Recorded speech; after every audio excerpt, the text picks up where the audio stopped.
नमस्कार, स्वागत है आप सभी का। मैं हूं आपके साथ कुमार कुणाल धीरज। खबरों की शुरुआत इस वक्त की बड़ी खबर से करते हैं, जहां दिल्ली में गृह मंत्रालय में एक अहम बैठक हो रही है और दिल्ली के गृह मंत्रालय में यह बड़ी बैठक दिल्ली को ही लेकर है। तो यह बड़ी खबर हम आपको बता रहे हैं, जहां गृह मंत्रालय और दिल्ली सीएम के बीच आज एक अहम मीटिंग होने वाली है। दिल्ली पुलिस कमिश्नर समेत दिल्ली पुलिस के सभी स्पेशल कमिश्नर्स भी इस मीटिंग में मौजूद रहेंगे। आज की इस अहम मीटिंग में दिल्ली की मुख्यमंत्री रेखा गुप्ता और दिल्ली के गृह मंत्री आशीष सूद भी मौजूद रहेंगे। तो यह बड़ी खबर हम आपको बता रहे हैं दिल्ली से जुड़ी हुई। गृह मंत्रालय में आज दिल्ली की मुख्यमंत्री रेखा गुप्ता और केंद्रीय गृह मंत्रालय में एक अहम मीटिंग होने वाली है और इसको लेकर के तमाम व्यवस्थाएं भी की जा रही हैं। दिल्ली पुलिस के सभी स्पेशल कमिश्नर भी इसमें सम्मिलित होंगे। इसके साथ ही दिल्ली पुलिस कमिश्नर भी इसमें मौजूद रहेंगे। आज की इस अहम मीटिंग में दिल्ली की मुख्यमंत्री रेखा गुप्ता और दिल्ली के गृह मंत्री आशीष सूद भी अपनी उपस्थिति दर्ज करवाएंगे। इस मीटिंग का आयोजन गृह मंत्री अमित शाह के लीडरशिप यानी नेतृत्व में किया जा रहा है। तो दिल्ली के गृह मंत्रालय से जुड़ी यह खबर हम आपको बता रहे हैं और यह बड़ी बैठक होनी है। दिल्ली से ही जुड़ी हुई बातों पर, मुद्दों पर चर्चा की जाएगी और सीएम रेखा गुप्ता और दिल्ली के गृह मंत्री आशीष सूद इस बैठक का हिस्सा बनेंगे। दिल्ली पुलिस कमिश्नर और उनके साथ तमाम स्पेशल कमिश्नर्स भी इस मीटिंग में मौजूद रहेंगे और 12 साल बाद गृह मंत्रालय में यह बैठक हो रही है।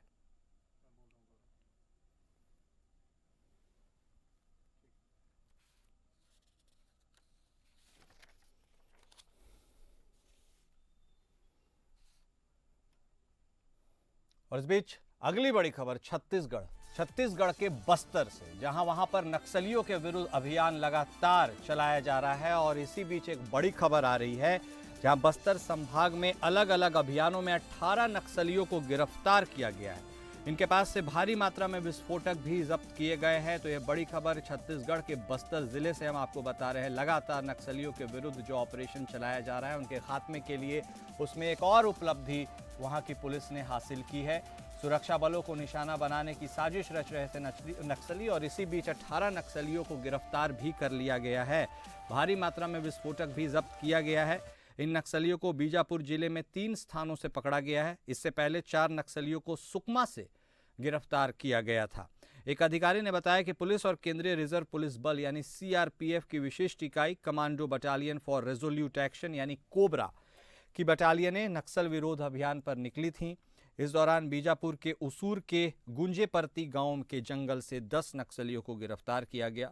उनके पास से विस्फोटक और माओवादी दस्तावेज भी मिले हैं।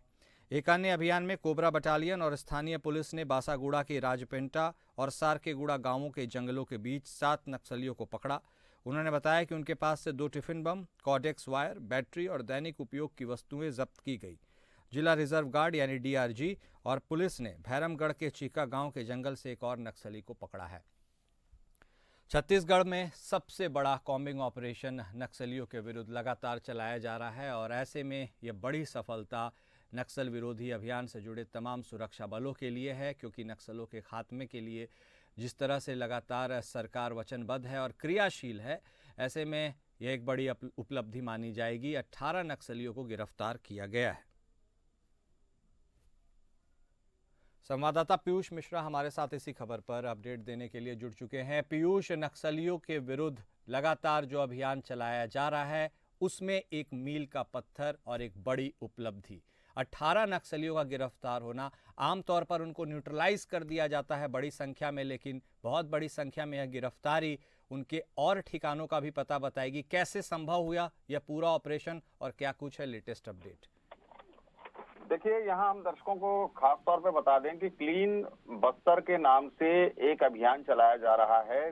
केंद्रीय गृह मंत्री अमित शाह आए थे। दूसरा दौरा जब उनका बस्तर पे हुआ था तो उन्होंने क्लीन साफ तौर पे कहा था कि या तो नक्सली अपनी गतिविधियों को छोड़कर मुख्य धारा पे आ जाएं, सरेंडर कर दें, या तो गोली खाने के लिए तैयार रहें। तो सरेंडर की पॉलिसी के तहत पॉलिसी भी बहुत अच्छी बनाई गई है छत्तीसगढ़ सरकार के द्वारा। उसमें कई नक्सलियों ने समर्पण भी किया है, लेकिन जो नक्सली लगातार वारदातों में शामिल हैं और जो लगातार घटनाओं को अंजाम दे रहे हैं, उनको अब गोली का सामना करना पड़ रहा है। जो स्पेशल डीआरजी की फोर्स है या कोबरा बटालियन की बात करें या सीआरपीएफ की बात करें, तो लगातार वहां कार्रवाई कर रही है और बड़ी संख्या में यहाँ पे जवान तैनात किए कर दिए गए हैं और इंटर स्टेट पुलिसिंग यहाँ पे व्यवस्था की जा रही है। चारों तरफ से घेर के अब इन्हें मारने की जो तैयारी कर रहे हैं, उसके तहत पूरे जंगलों में अब यहाँ पे फोर्सेस पहुंच चुकी हैं और उसी का नतीजा ये है कि जो नक्सली लगातार घिरते हुए नजर आ रहे हैं, वो या तो वारदात को अंजाम नहीं दे पा रहे हैं और उनकी गिरफ्तारी संभावित हो पा रही है।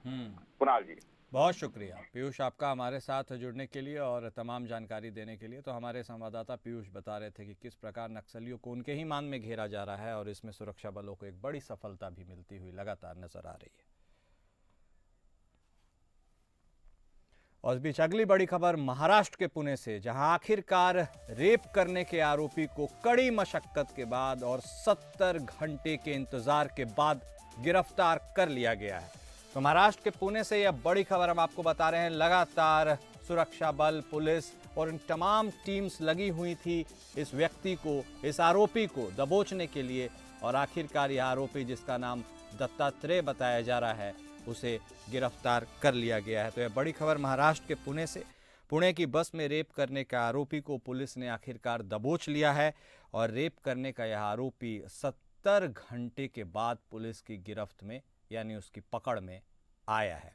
यह भी सूचना मिल रही है कि गन्ने के खेत से इस आरोपी को पकड़ा गया है, यानी कि यह गन्ने के खेत में छुपा हुआ था और पुलिस को चकमा दे रहा था।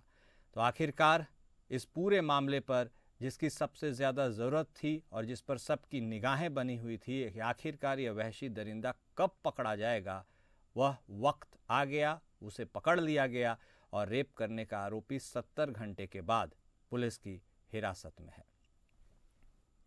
हमारे साथ हमारे संवाददाता सरबजीत सोनी जुड़ चुके हैं, उनसे बातचीत करेंगे। सरबजीत, तो आखिरकार जिस बात का इंतजार था, जिस पल का इंतजार था लोगों को, तमाम मीडिया चैनल्स, तमाम लोग यही बात कर रहे थे कि आखिरकार यह आरोपी कब पकड़ा जाएगा और कब तक पुलिस को चकमा देगा, उस मामले का पटाक्षेप हो गया। कैसे संभव हो पाया उसकी गिरफ्तारी, कहां छिपा हुआ था, इस पूरे वाकये के बारे में बताइए। जिस तरह से पुणे पुलिस की 13 टीम इस आरोपी की तलाश में जुटी हुई थी, हालांकि हर जगह पोस्टर भी लगाए गए थे, एआई कैमरे से भी सर्च किया जा रहा था, लेकिन देर रात पुलिस ने एक सफलता मिली है। आरोपी की गिरफ्तारी इसके गांव सिरूर से किया गया है। पुणे के ग्रामीण क्षेत्र में सिरूर जो गांव है, वहां गन्ने की खेत में छुपा हुआ था आरोपी। हालांकि जब पानी मांगने के लिए गाँव वालों के पास गया तो गाँव वालों ने इन्फॉर्म किया। गाँव वालों की मदद से आरोपी की जो है गिरफ्तारी हो चुकी है और जिसमें ड्रोन की मदद ली गई है। हालांकि 13 टीमें और लाख रुपए का जो इनाम था वो भी किया गया था।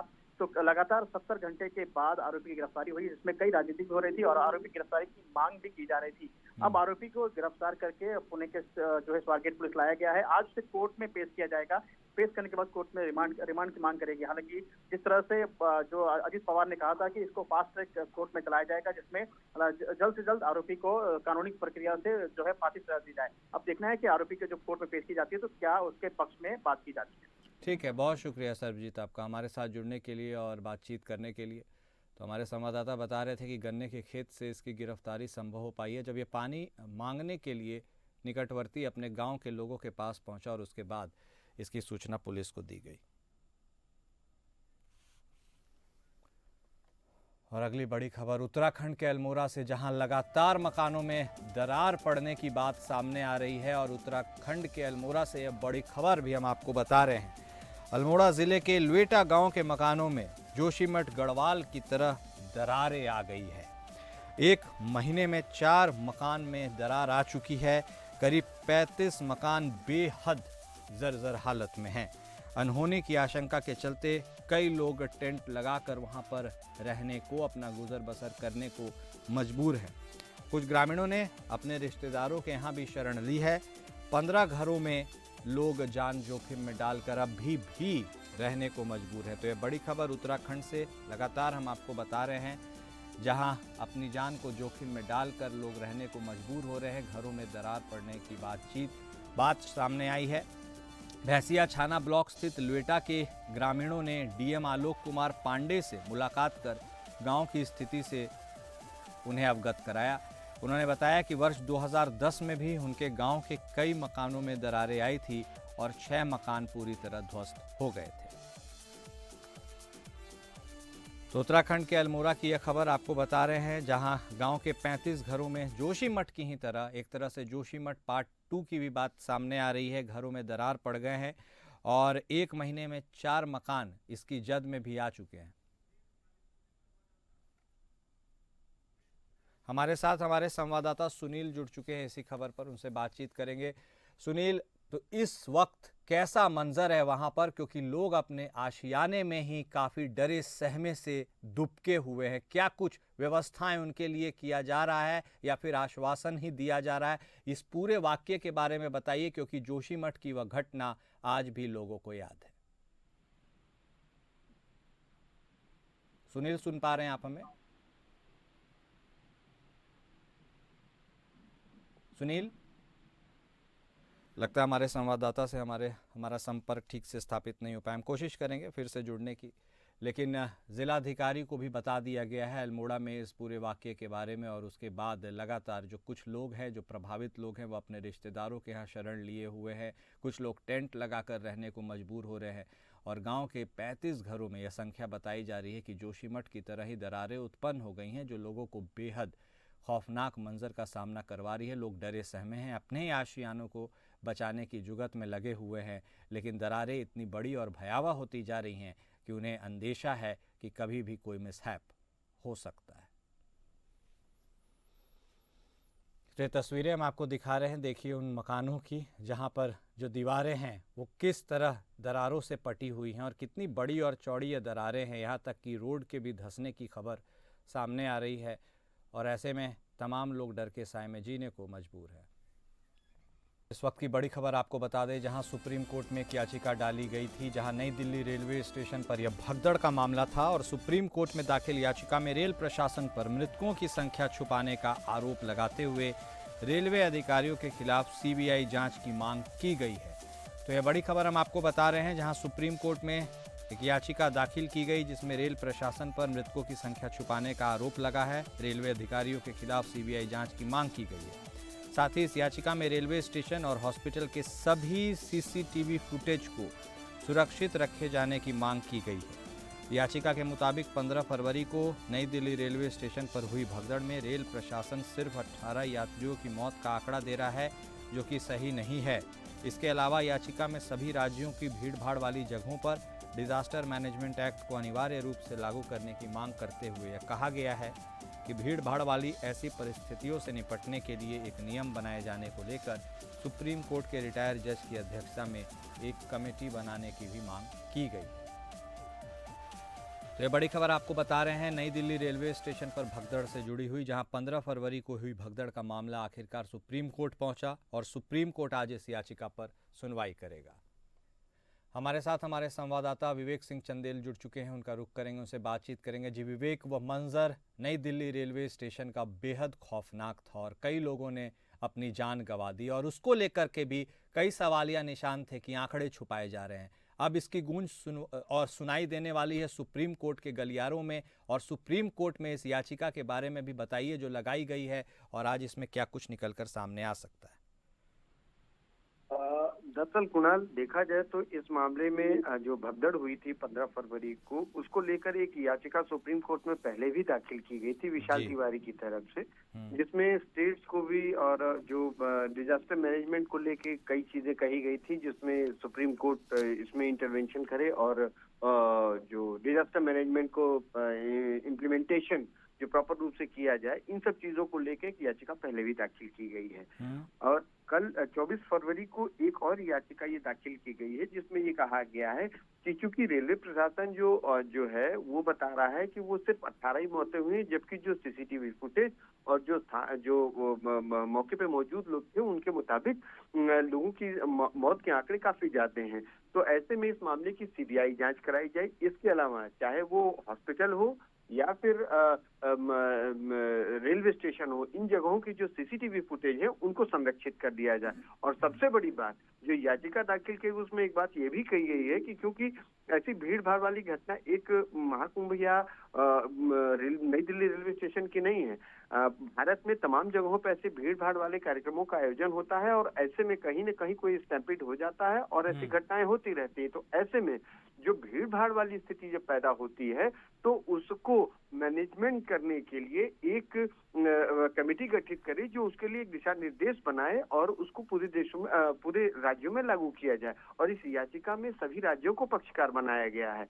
तो चूंकि भगदड़ से जुड़ा हुआ मामला है जिसमें मेन प्राइमा फेसाई सीबीआई जांच की मांग की गई है कि जो रेलवे प्रशासन की तरफ से कहा जा रहा है कि सिर्फ 18 की मौत हुई है, मौत की जो संख्या है उनका आंकड़ा स्पष्ट हो, इसके लिए सीबीआई से जांच कराई जाए और जो वीडियो फुटेज है चाहे वो रेलवे स्टेशन के हो और हॉस्पिटल के हो उसको संरक्षित रखा जाए। इसके वहाँ एक कमेटी गठित की जाए जो कि डिजास्टर मैनेजमेंट से जुड़ी हुई चीजों के लिए एक रूपरेखा तैयार करेगी और उसको सभी राज्य लागू करेंगे, जिस पर आज सुनवाई होगी। ठीक, बहुत धन्यवाद विवेक आपका हमारे साथ जुड़ने के लिए और विस्तार से तमाम बातचीत करने के लिए। और इस बीच अगली बड़ी खबर संभल से जुड़ी हुई, जहां इलाहाबाद हाई कोर्ट ने भारतीय पुरातत्व सर्वेक्षण को 3 अधिकारियों की टीम गठित कर संभल स्थित जामा मस्जिद का तत्काल निरीक्षण करने का निर्देश दिया है। तो ये बड़ी खबर हम आपको बता रहे हैं संभल से जुड़ी हुई। इलाहाबाद हाई कोर्ट ने एएसआई को 3 अधिकारियों की टीम गठित कर संभल के जामा मस्जिद का तत्काल निरीक्षण करने का निर्देश दिया है। कोर्ट ने गुरुवार को इस मामले पर सुनवाई की और 1 दिन के अंदर आज अपनी रिपोर्ट सौंपने का आदेश दिया है। इस मामले पर आज कोर्ट में सुनवाई होनी है। कोर्ट ने एएसआई से कहा कि रिपोर्ट में यह जानकारी दी जाए कि क्या परिसर के भीतर पुताई और मरम्मत की ज़रूरत है या नहीं। रमज़ान शुरू होने से पूर्व किए जाने वाले कार्य के लिए एएसआई एक वीडियोग्राफी भी कराएगा। न्यायमूर्ति रोहित रंजन अग्रवाल ने जामा मस्जिद की पुताई और सफाई की अनुमति मांगने वाली एक याचिका पर यह आदेश पारित किया और सुनवाई की अगली तारीख आज तय की है।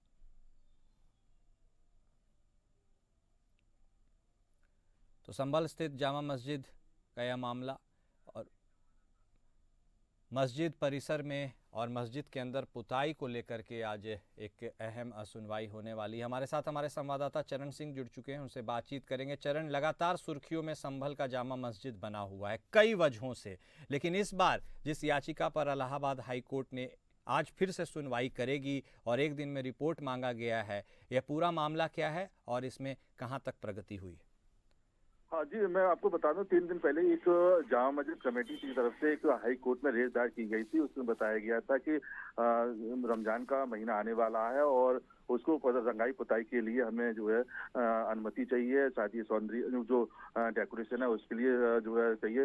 लेकिन वहाँ जो है हाई कोर्ट ने इसको जो है अनुमति तो दे दी, लेकिन जो विवादित ढांचा है वहाँ पर जो है जैसे कोई पद चिन्ह है या कोई जो इस तरह से जो है उसको ढांचे को कोई क्षति ना पहुंचे, उसके लिए 3 सदस्यीय एएसआई टीम जो है कल जामा मस्जिद पहुंची थी और वहाँ पर जो है कल लगभग 1.5 घंटे तक वहाँ जो है उससे संबंधित जो है सर्वे किया, जांच की, निरीक्षण किया और इसके बाद में वह अपनी रिपोर्ट लेकर आज जो 10 बजे लगभग जो है अपनी रिपोर्ट सौंपने की बात कही कि 10 बजे तक रिपोर्ट सौंप देंगे। तो आज जो उसकी जो निर्णय है कि आज हाई कोर्ट को ये सुनाना है कि यहाँ इनको पुताई के लिए या जो डेकोरेशन के लिए रमजान के महीने में अनुमति दी जाए या नहीं दी जाए, या फिर जो है उसके क्या जिला प्रशासन को निर्देश दिए जाएंगे या फिर जो है एएसआई को निर्देश या फिर जामा मस्जिद कमेटी को क्या निर्देश दिए जाएंगे आज हाई कोर्ट की तरफ से। आज इसमें अहम सुनवाई है। जी ठीक है, बहुत धन्यवाद चरण आपका हमारे साथ जुड़ने के लिए और तमाम जानकारी देने के लिए।